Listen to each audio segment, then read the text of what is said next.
தென்காசி மாவட்டம் புளியங்குடி லெமன் மார்க்கெட்டில் பேருந்து நிறுத்தம் அமைக்க வேண்டும் என வியாபாரிகள் கோரிக்கை விடுத்துள்ளனர். கடையநல்லூர் அருகே புளியங்குடியில் உள்ள லெமன் மார்க்கெட்டிற்கு சுற்றுவட்டார பகுதிகளில் உள்ள விவசாயிகள் அதிகப்படியான எலுமிச்சைகளை விற்பனைக்காக கொண்டு வருகின்றனர். இந்நிலையில் இந்த லெமன் மார்க்கெட்டில் பேருந்து நிறுத்தம் இல்லாததால் விவசாயிகள் பெரும் அவதியடைந்து வருவதாகவும், புளியங்குடி பேருந்து நிலையத்திற்கு செல்ல அதிக செலவு செய்யும் அவல நிலை ஏற்பட்டுள்ளதாகவும் குற்றம் சாட்டியுள்ளனர். விடிய அரசு இந்த லெமன் மார்க்கெட்டிற்கு பேருந்து நிலையம் அமைத்து தர வேண்டும் என விவசாயிகளும் வியாபாரிகளும் கோரிக்கை விடுத்துள்ளனர். டெய்லி 2000 பேர் 3000 பேர் இது கூடக்கூடிய இடம் ஒரு வணிக வளாகம். இந்த வணிக வளாகத்துல இருந்து வரக்கூடிய வியாபாரிகள் டெய்லி 1000 பேர் வியாபாரிகள் வராங்க. சம்சாரிகள் 200 பேர், சம்சாரி 200, ஒரு 1000 சம்சாரிகள் வருவாங்க. டெய்லி 20 டன் 30 டன் காய்கள் வந்து கொண்டு இருக்குது. இது இவங்க விற்று முடிச்சுட்டு வெளியே போனதுக்கு பஸ் ஸ்டாப் கிடையாது. பல கோரிக்கைகள் வச்சு இது வரைக்கும் ஒரு பஸ் ஸ்டாப் பண்ணி எங்களுக்கு எதுவுமே கொடுக்கல.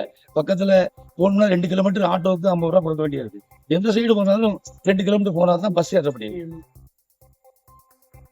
சிவகங்கை பாகனேரியில் உள்ள புல்வநாயகி அம்மன் கோவில் திடலில் தமிழ்நாடு வீர விளையாட்டுக் குழு சார்பாக வடமாடு மஞ்சு விரட்டு போட்டி நடைபெற்றது. இந்த போட்டியில் மொத்தம் 20 காளைகள் பங்கேற்ற நிலையில் 180 மாடுபிடி வீரர்கள் காளைகளை அடக்க களமிறக்கப்பட்டனர். போட்டியில் மாட்டை பிடித்த குழுவிற்கு பரிசும் கேடயங்களும் வழங்கப்பட்டது. ராணிப்பேட்டை மாவட்டம் நங்கமங்கலம் ஏரியில் அடையாளம் தெரியாத ஆண் சடலத்தை தீயணைப்புத் துறையினர் மீட்டனர். பணப்பாக்கம் அடுத்த நங்கமங்கலம் கிராம ஏரியில் அடையாளம் தெரியாத ஆண் சடலம் மிதப்பதாக அப்பகுதி மக்கள் தகவல் தெரிவித்ததை அடுத்து தீயணைப்புத் துறையினர் சடலத்தை மீட்டு பிரேத பரிசோதனைக்காக வாலாஜா அரசு மருத்துவமனைக்கு அனுப்பி வைத்தனர். இதையடுத்து உயிரிழப்புக்கான காரணம் மற்றும் அடையாளம் தெரியாத நபர் குறித்து போலீசார் விசாரணை நடத்தி வருகின்றனர். தனது கணவரை கொலை செய்த குற்றவாளிகளை உடனடியாக கைது செய்ய வேண்டும் என கரூர் மருத்துவமனை முன்பு உறவினர்கள் சாலை மறியலில் ஈடுபட்டனர். கரூர் நீதிமன்றத்தில் ஆஜராவதற்காக வந்த ராமர் பாண்டியன் என்பவரை அடையாளம் தெரியாத மர்ம கும்பல் வெட்டி படுகொலை செய்தனர். இதையடுத்து அவரது உடலை வாங்க மறுத்து குற்றவாளிகளை கைது செய்ய கோரி அவர்கள் குடும்பத்தினர் தர்ணாவில் ஈடுபட்டு வந்தனர். இந்நிலையில் திடீரென கரூர் அரசு மருத்துவமனை முன்பு உள்ள கரூர் திருச்சி தேசிய நெடுஞ்சாலையில் சாலை மறியலில் ஈடுபட்டனர். விடிய ஆட்சியில் சட்ட ஒழுங்கு சீர்கெட்டுள்ளதாக பொதுமக்கள் குற்றம் சாட்டியுள்ளனர். அரியலூர் மாவட்டத்தில் அரசு பேருந்தில் இருந்து கூலி தொழிலாளி தவறி விழுந்து பலியான சம்பவம் சோகத்தை ஏற்படுத்தியுள்ளது. ஆண்டிமடத்தைச் சேர்ந்த அமிர்தலிங்கம் என்பவர் அரசு பேருந்தில் பயணம் செய்த போது வளைவு ஒன்றில் பேருந்தை ஓட்டுநர் திருப்பியதாக கூறப்படுகிறது. இதில் படிக்கட்டு அருகே நின்று கொண்டிருந்த அமிர்தலிங்கம் நிலைத்தடுமாறி கீழே விழுந்து படுகாயமடைந்தார். படுகாயமடைந்த அமிர்தலிங்கத்தை மீட்டு அரசு மருத்துவமனைக்கு கொண்டு செல்லும் வழியிலேயே அவர் பரிதாபமாக உயிரிழந்தார். திண்டுக்கல் அருகே வைக்கோல் கட்டுகளை ஏற்றி வந்த லாரி மின்கம்பியில் உரசியதால் தீப்பற்றி எரிந்தது. திருச்சியை சேர்ந்த தினேஷ் என்பவர் லாரியில் 150 வைக்கோல் கட்டுகளை ஏற்றிக்கொண்டு வேலாயுதம் பாளையம் பகுதிக்கு விற்பனைக்கு கொண்டு சென்றுள்ளார். அப்போது மூனாண்டிப்பட்டி பகுதியில் சாலையின் குறுக்கே சென்ற மின்கம்பியில் வைக்கோல் கட்டுகள் உரசியதில் திடீரென லாரி தீப்பிடித்தது. தகவல் அறிந்து சம்பவ இடத்திற்கு வந்த தீயணைப்பு வீரர்கள் தண்ணீரை பீச்சி அடித்து தீயை அடைத்தனர். திருவண்ணாமலை அருகே அரசு பேருந்திற்காக பள்ளி மாணவர்கள் பல மணி நேரமாக காத்து கிடக்கும் அவல நிலை ஏற்பட்டுள்ளது. ஆரணி மையப்பகுதியில் உள்ள அரசு மற்றும் அரசு உதவி பெறும் பள்ளிகளில் படிக்கும் மாணவர்களுக்கு ஆரணி பழைய பேருந்து நிலையத்தில் மாலை நேரத்தில் போதிய பேருந்து வசதி இல்லாததால் நீண்ட நேரம் காத்து கிடக்கும் அவல நிலை ஏற்பட்டுள்ளது. மாணவர்களுக்கு இலவச பயணம் என்று தம்பட்டம் அடிக்கும் விடியா திமுக அரசு போதிய அரசு பேருந்துகளை இயக்க வேண்டும் என பெற்றோர்கள் வலியுறுத்தியுள்ளனர். திருப்பூர் மாவட்டத்தில் 4 நாட்களுக்கு முன்பு PAP கால்வாயில் அடித்துச் செல்லப்பட்டவரின் உடல் காங்கேயம் அருகே மீட்கப்பட்டது. காங்கேயம் பகுதிக்குட்பட்ட சின்ன இல்லியம் பகுதியில் PAP கால்வாயில் இருந்த நிலையில் அடையாளம் தெரியாத உடல் மிதந்து வருவதாக அப்பகுதி மக்கள் போலீசாருக்கு தகவல் கொடுத்தனர். இதையடுத்து வந்த தீயணைப்புத் துறையினர் இளைஞரின் உடலை மீட்டனர். பின்பு போலீசார் நடத்திய விசாரணையில் அவர் கடந்த 16ஆம் தேதி PAP கால்வாயில் குளித்த போது அடித்துச் செல்லப்பட்டு மாயமான மணிமோகன் என்பது தெரிய வந்துள்ளது. கோவை மாவட்டம் வெள்ளியங்கிரி மலையில் அடிப்படை வசதிகளை செய்து தர கோரி விடியா அரசுக்கு பக்தர்கள் கோரிக்கை விடுத்துள்ளனர். மலையின் வழித்தடம் மிகவும் மோசமானதாக உள்ளதாகவும் மின்விளக்கு வசதி இல்லாததால் பக்தர்கள் விழுந்து உயிரிழப்புகள் ஏற்படுவதாகவும் பொதுமக்கள் குற்றம் சாட்டியுள்ளனர்.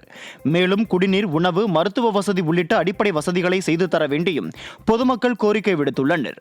மேலும் மலையேறும் பக்தர்கள் பிளாஸ்டிக் பொருட்கள் கொண்டு வருவதை தவிர்க்க வேண்டும் எனவும் அறிவுறுத்தினர். விடியா அரசின் இந்து அறநிலையத்துறை உரிய வசதிகளை செய்து தர வேண்டும் என பொதுமக்கள் வலியுறுத்தியுள்ளனர். மயிலாடுதுறை அருகே செம்பனார் கோயில் பகுதியில் அதிமுக சார்பில் வைக்கப்பட்டிருந்த பேனரை போலீசார் அகற்றினர். இதனால் ஆத்திரமடைந்த அதிமுகவினர் மாவட்ட கழக செயலாளர் பவுன்ராஜ் தலைமையில் சாலை மறியல் போராட்டத்தில் ஈடுபட முயன்றனர். அப்போது தகவல் அறிந்து வந்த செம்பனார் கோவில் போலீசார் பேச்சுவார்த்தை நடத்தி மீண்டும் பேனரை அதே பகுதியில் வைத்ததால் நிர்வாகிகள் கலைந்து சென்றனர். கடலூர் மாவட்டம் புவனகிரி அருகே உளுந்து பயிரில் ஏற்பட்டுள்ள பூச்சி தாக்குதல் மகசூல் இழப்பை உருவாக்கும் என விவசாயிகள் வருத்தம் தெரிவித்துள்ளனர். இது குறித்து ஆய்வு என்ற பெயரில் வந்து செல்லும் வேளாண்மை துறை அதிகாரிகள் அவர்களுக்கு தெரிந்த மருந்துகளின் பெயரை குறிப்பிட்டு ஏதாவது ஒன்றை வாங்கி அடியுங்கள், பூச்சி கட்டுப்படும் என்று அலட்சியமாக கூறுவதாக கூறப்படுகிறது. விடிய அரசு தங்களுக்கு சரியான நோய் கட்டுப்படுத்தும் பூச்சி மருந்தை அடையாளம் காட்ட வேண்டும் என விவசாயிகள் வலியுறுத்தியுள்ளனர். இந்த வருஷம் சம்பா வருடியில் நாங்கள் உளுந்து பயிர் வரைச்சிருக்கோம். அது பூச்சி தாக்கல, எல்லா அதிகாரி வராங்க, எந்த மருந்து அந்த மருந்து சொல்லிட்டு போறாங்களே ஒழிஞ்சு இன்னும் மருந்து கொடுத்து அடிங்க அப்படிங்கிறது யாரும் கண்காணிக்க மாட்டாங்க. ஒரு உதவி பண்ணி பெரியவங்கள்ட்ட பெரிய அதிகாரிட்ட சொல்லி ஒரு உதவி பண்ண மாட்டாங்க. வராங்க, இந்த மருந்து அடிங்கன்னு சொல்றாங்க ஒழிஞ்சு இந்த மருந்து அடிச்சு பாருங்க அப்படிங்கிறது ஒரு 2 டேங்க் 3 டேங்க் அடிச்சு கொடுத்து நீங்க இதுலேருந்து பயனடைங்கன்னு யாரும் சொல்ல மாட்டாங்க. திருச்சியில் பார்வை மாற்றுத்திறனாளிகள் சங்கங்களின் கூட்டுக்குழு சார்பில் சாலை மறியல் போராட்டம் நடைபெற்றது. திருச்சி சத்திரம் பேருந்து நிலையத்தில் மாநில அரசு மாதாந்திர உதவித்தொகையை 3000 உயர்த்தி வழங்க வேண்டும் உள்ளிட்ட 9 அம்ச கோரிக்கைகளை வலியுறுத்தியும் ஒரு வாரத்திற்கு மேலாக பார்வை மாற்றுத்திறனாளி கல்லூரி மாணவர்கள் மற்றும் படித்த பட்டதாரி சங்கத்தால் நடத்தப்படும் உண்ணாவிரதத்தை கண்டுகொள்ளாத விடியா திமுக அரசை கண்டித்தும் பார்வை மாற்றுத்திறனாளிகள் சங்கங்களின் கூட்டுக்குழு சார்பில் போராட்டம் நடைபெற்றது. இந்த போராட்டத்தில் ஈடுபட்டவர்களை கைது செய்த திறனற்ற திமுக அரசின் ஏவல் துறையால் அப்பகுதியில் பரபரப்பு ஏற்பட்டது. எங்களுடைய கோரிக்கைகள் மாதாந்திர உதவித்தொகை 1500 3000 உயர்த்தி தர வேண்டும். கோயில் குளம் எல்லா வழிதட தளத்திலும் எங்களுக்காக பொட்டி கடை வைத்துக் கொள்வதற்கு எங்களுடைய ஆதாரமாக தொழில்களை கொடுக்க வேண்டும் என்ற பல கோரிக்கைகளை வைத்திருக்கிறோம். இதுகளை முன்னேற்றவும் அந்த சென்னையில் உள்ள பார்வையற்றவர்கள் அடித்து புண்படுத்தி அவர்களை பேச்சுவார்த்தைக்கு அழைக்காமல் அலக்களிக்க செய்கிறார்கள் என்றது அதற்கும் நாங்கள் கண்டன போராட்டத்தை நாங்கள் திருச்சி மாவட்டத்தின் குழு கமிட்டி சார்பாக நாங்கள் அந்த கண்டன ஊர்வலத்தை கண்டன ஆர்ப்பாட்டத்தை நிறைவேற்றிக் கொண்டிருக்கிறோம். நெல்லை மாவட்டம் அருகே பல பகுதிகளில் குப்பைகள் அகற்றப்படாமல் மலைபோல் காட்சியளிப்பதால் துர்நாற்றம் வீசுவதோடு நோய் தொற்று ஏற்படும் அபாயம் உள்ளது. இது தொடர்பாக நகராட்சி மேயர் மற்றும் அதிகாரிகளிடம் புகார் தெரிவித்தும் எந்தவித நடவடிக்கையும் எடுக்கப்படவில்லை என பொதுமக்கள் புகார் தெரிவித்திருக்கின்றனர். மேலும் விடிய அரசு அதிகாரிகள் இதன் மூலம் எவ்வளவு கமிஷன் கிடைக்கும் என்பதில் குறியாக உள்ளார்களே தவிர பொதுமக்கள் நலனில் அக்கறை கொள்வதில்லை என அவர்கள் குற்றம் சாட்டியுள்ளனர். இந்த இடம் என்பது பஞ்சாயத்துக்கா நகராட்சிக்கா என்று கேட்டால் நகராட்சிக்கு சொந்தமான இடம். தினம் இதை சுத்தப்படுத்த வருகிறவர்கள் அதில் கவனம் செலுத்துவதும் இல்லை. அதை பராமரிக்கிறவர்களும் இந்த இடத்துல ஏன் ஒதுக்கப்படாமல் இருக்கிறது, இப்படி குப்பை இருக்கிறது என்று கண்டுகொள்வாரும் இல்லை. சேலம் மாவட்டம் ஆத்தூர் அருகே மது போதையில் காரில் சென்ற இளைஞர்கள் முன்னால் சென்ற லாரியின் மீது மோதி விபத்தை ஏற்படுத்தினர். செல்லியம்பாளையத்தில் சேலம் உளுந்தூர்பேட்டை நெடுஞ்சாலையில் மது போதையில் காரை ஓட்டி வந்த இளைஞர்கள் 2 பேர் முன்னால் சென்ற லாரியின் மீது மோதி விபத்தை ஏற்படுத்தினர்.